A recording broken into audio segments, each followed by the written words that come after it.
السلام عليكم ورحمة الله. في خبر جديد، فوصل وفي زيارة رسمية قائد القوات الجوية الملكية المغربية للمقر الرئيسي للقوات الجوية الباكستانية في إسلام آباد، وتلاقى بقائد القوات الجوية الباكستانية. وبالتالي في هذه الزيارة واللي عطاوها الأشقاء الباكستانيين واحد الاهتمام كبير واعتبروها كزيارة تاريخية. فهما قالوا أن هذا اللقاء كانوا فيه عدة أمور، من بينها التعاون العسكري والتدريب المشترك والتعاون في مجال الصناعات العسكرية.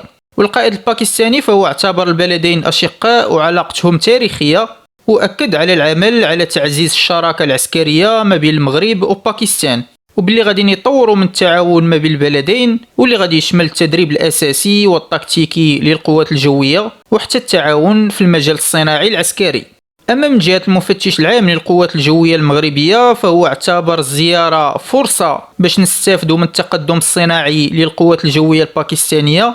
والمفتش العام فهو زار حتى أحد الأماكن واللي معروض فيها كل أنواع الصناعات العسكرية الباكستانية الجوية، وبالتالي فهو اعتبرها فرصة لاستكشاف سبل التعاون وتحديدا في هذا المجال، أي في الصناعات العسكرية الجوية.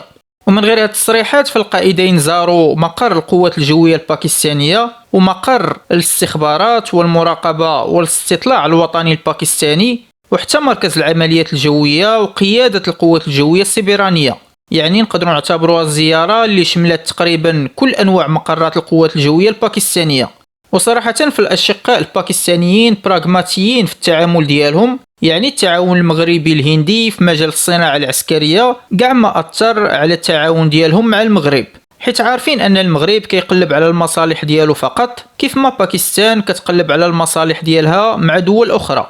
وبالتالي فنتسناو المزيد من المعلومات باش نعرفوا مخرجات هذه الزيارة ديال قائد القوات الجوية المغربية، ونشوفوا شنو هو التعاون اللي غادي يكون من غير التدريب والمناورات المشتركة وتبادل المعلومات.